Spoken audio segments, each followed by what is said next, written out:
Ini penting saya utarakan, jadi saya ulang lagi. Makanya di Quran itu ilmu tertinggi diantaranya menurut orang tasawuf qulillah tsumma dzarhum fi khaudihim yalabun. Saya itu gak pernah loh takut mati meskipun saya masih muda, karena saya bayangkan mati itu ya baik-baik saja. Ketika saya hidup ya gak tahu cara ngelola nyawa saya, kenapa kok gak pergi. Kamu tahu caranya ngelola nyawa kamu, kok gak mati sekarang? Gak tahu kan? Tahu-tahu masih hidup kan? Tahu-tahu diutang semacam-macam lah. Sebetulnya kita zaman hidup pun gak tahu cara ngelola nyawa kita, cara kerja jantung kita, cara kerja paru-paru kita. Nanti setelah kita mati pun tidak tahu caranya hidup gitu lagi. Tapi anehnya kita, mosok manusia sudah dilemah iso hidup lagi. Memangnya kita sekarang bisa hidup karena kita tahu-tahu ya hidup. Ditekdir anak yang melarat, pesek, elek. Orang lain ditekdir anak Kiai, Gus, Mulyo. Kita kan tidak pernah bisa milih bapak ya ora iso. Ngerti-ngerti anak Karmen, anak Karlan itu sudah gak tahu. Artinya gini, ya sudah ya Allah, ketika saya hidup ya tidak tahu kenapa saya hidup, pasti engkau yang menghidupkan. Ketika saya mati juga gak tahu kenapa saya mati, pasti engkau yang menghidupkan dan mematikan. Maka saya akan baik-baik saja di akhirat, karena ketika di dunia Tuhannya yang engkau, ketika di akhirat Tuhannya, dan sifat engkau tidak akan rubah, tetap arhamur rahimin. Makanya dulu wali-wali itu kalau mau mati ya santai aja. Sayyid Umar bin Abdul Aziz itu ulama-ulama dulu kalau mau meninggal itu, kalau keluarganya nangis marah besar. Memangnya mau kemana kamu nangisin saya? Lah kamu kan mau mati. Memangnya mau kemana kalau mati? Ya kembali ke Allah. Lah susahnya apa? Di dunia ya milik Allah, di akhirat milik Allah. Inna sholati wa nusuki wa mahyaya wa mamati lillahi rabbil. Yang aneh sampai harus melarat orang wani mati. Wah, aneh tenan. Ya karena sampean tahu mungkin di akhirat lebih miskin lagi kan karena. Terus repot nah terus. Coba kalau dari awal kita menstatuskan diri kita biadillah. Inna sholati wa nusuki wa mahyaya wa mamati. Tapi kamu salah status mengatakan kehidupan adalah momen untuk mencari kesejahteraan, kehidupan adalah momen untuk cari karir. Kamu mensifati kehidupan secara salah jika kamu terjebak nyari karir, nyari kaya. Coba kalau kamu pakai mazhabnya Sufi, kehidupan adalah pemberian dari Allah untuk kembali kepada Allah, kematian ya seperti itu. Akhirnya ya santai saja. Inna sholati wa nusuki wa mahyaya wa mamati lillahi rabbil alamin. Istri juga gitu. Saya itu tidak sombong, saya itu mulai nikah sampai sekarang itu hampir gak pernah tukaran sama istri. Sama istri saya itu sering bilang gini, Gus, kali-kali kalau saya ngamuk itu diwales, dilawan supaya saya punya musuh katanya. Betul ya? Ya saya bilang gini, Allah itu maha baik sama saya. Ketika harmonis, ganjaran saya ya lewat harmonis itu, sehingga saya ngasih uang menyenangkan Anda. Ketika Anda marah, ganjaran saya lewat sabar. Ya sudah, itu semuanya baik. Kalau kamu marah, saya tidak dapat pahala. Makanya kalau kamu marah tak dengerin. Ini cara Allah membuat pahala tanpa bayar, kata saya. Justru kalau pas rukun itu untuk dapat pahala harus nyervis, jajak nukokno kelambi mahal katanya. Boros itu pahala yang boros kata saya. Tapi kalau kamu marah ini pahala paling murah, nggak usah biaya, dapat apa? Pahala. Cukup sabar. Lu tuh kalau terlatih lama-lama dablek ya biasa saja.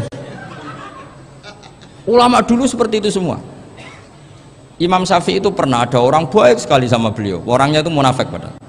Tapi kalau setelah keluar dari Imam Syafi'i dia memaki-maki Imam Syafi'i. Suatu saat beliau dikasih tahu, orang yang tadi muji-muji jenengan itu di luar maki-maki jenengan. Imam Syafi'i itu guyu. Guyu sebenarnya bukan alhamdulillah. Muridnya kan janggal. Ini dikasih tahu gitu. Alhamdulillah. Kenapa ya Imam Syafi'i? Dia kan di luar maki-maki jenengan. Berarti aku wong wibawa, ning ngarepku rawani. Ya jadi dianggap enteng saja melihat. Berarti aku wong wibawa, ning ngarepku ora wani. Ya sudah. Terus ketika ditanya, tapi itu kan bahaya bagi Anda karena memfitnah Anda gini-gini. Kata beliau, zaka Allah. Yang kritiknya bahaya itu hanya Allah Ta'ala. Yang lainnya enggak bahaya. Karena ini makhluk dhaif, enggak penting. Loh, kamu sampai tersisa dikritik orang karena kamu nganggap makhluk itu penting. Ini gobloknya sampean. Goblok segoblok-goblok saya itu. Coba kalau kamu mensatukan makhluk tetap makhluk, kritiknya enggak penting. Selesai kan? Selesai enggak? Ini problem Anda ada wali itu, kalau dikritik ya susah. Makanya ada wali itu problem menurut saya. Makanya saya nggak jadi wali itu kan, kan? Karena hanya wali yang hidupnya itu la khaufun alaihim walahum ya salam. Orang dulu tuh semudah itu hidup, gampang sekali. Dulu ceritanya, di antara ceritanya manakibnya Sayyid Ja'far Shadiq itu, kalau ada orang memaki-maki dia itu dikirimi hadiah. Kenapa? Karena kebaikan kamu telah kamu berikan kepada saya, ini hadiahnya. Sampai malu yang ngeritik itu. Kan kalau orang rasani itu kan kebaikannya dikasihkan sama yang dirasani. Lah kamu kan ngajinya seperti itu, tapi dirasani kok susah. Harusnya kan kasih aja, ditransferi saja. Alhamdulillah. Ya karena kita salah menamain tadi. Sing rasani pembenci, pembenci itu bahaya. Sehingga kamu mereaksi secara serius. Coba kalau kamu pakai hukumnya Allah dan Rasul, pembenci itu pemberi kebaikan, istri marah adalah pemberi kebaikan. Ada yang berani mulai meraktekan? Latih begitu terus, insya Allah nanti hidup kamu barokah. Itu disebut wa'allama adamal asma. Dan itu yang diajarkan Rasulullah. Rasulullah itu kalau ngajarkan hidup itu gampang sekali.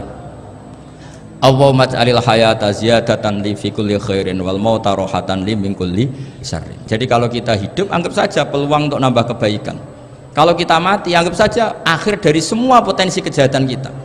Anda sekarang mungkin tidak zina, tapi potensi zina. Anda sekarang tidak korupsi, potensi korupsi. Anda sekarang tidak selingkuh, tetap potensi selingkuh. Nah, anggap saja kalau mati, berarti akhir dari segala potensi itu. Alhamdulillah. Makanya saya tuh nggak pernah takut mati.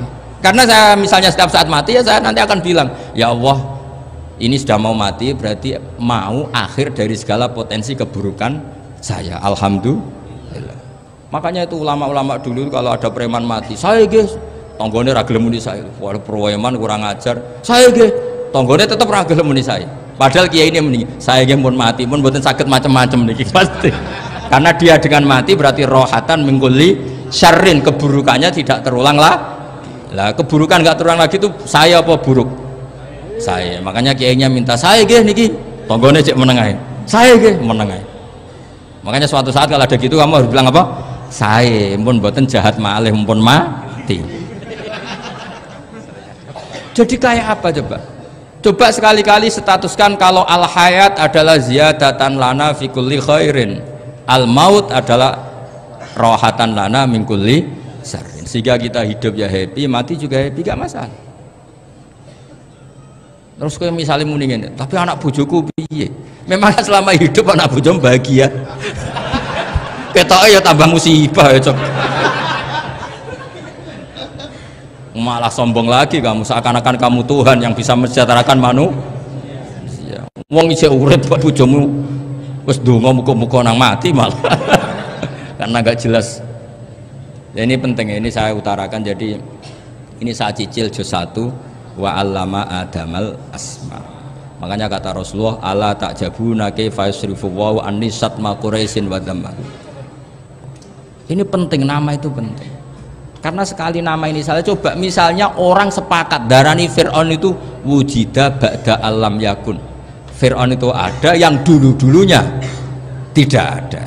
Hal ata alal insani hinum minad dahri lam yakun syai'am madhkur. Coba kalau kamu melihat sekarang kamu hidup itu apa? Untuk sujud itu murah, gampang. Untuk mengenal Allah itu gampang kita kenal, karena Allah itu adzaru minadz dzahir. Adzaru dzahir itu Allah, zat yang begitu jelas. Lah mati itu mau apa? Ya menuju Allah. Hidup menyaksikan Allah, mati menyaksikan Allah, itu nyaman. Yang menjadi tidak nyaman karena kamu salah bikin status. Hidup untuk menggapai cita-cita, untuk sukses. Wong komunis yo muni ngono, lonte yo muni ngono, copet yo muni ngono. Rumah samu sing men bahagia aku kiai tok. Rumah samu sing men duwe akeh kiai tok. Coba copet kamu tanya, kenapa kamu nyopet? Ingin punya uang banyak. Terus kiai tak kok sering dakwah kena opo? Repot to. Nak jawabe ngono maksudnya. Tapi nak jawabe dakwah nyebarno Islam, aku ora dibayar apa-apa. Waras berarti, napa? Ini penting saya utarakan, makanya saya itu mau ngajar itu diantaranya itu. Al ismu ya dulu ala musamma. Maka itu hebatnya Quran. Quran itu ketika menjamakkan kata ilah itu diulang. Qul law kana ma'ahu alihatun kama yaqulun, kata Allah. Karena lafadz ilah itu nggak boleh dijamakkan. Itu jamak kriminal. Loh kok tidak kriminal gimana coba? Kalau Zaidun itu satu, boleh nggak kamu mengatakan ja'a Zaidani? Nggak boleh kan? Kalau Zaidun satu, boleh nggak kamu mengatakan ja'a Zaiduna? Nggak boleh kan? Sama ilah itu satu apa dua? Satu. Boleh nggak kamu katakan ilahani, dua Tuhan? nggak boleh. Makanya Allah kalau mengatakan alihah itu qul law kana ma'ahu alihah, andekan, lau itu andekan. Itu aja masih ditututi kama yaqulun, sebagaimana mereka katakan.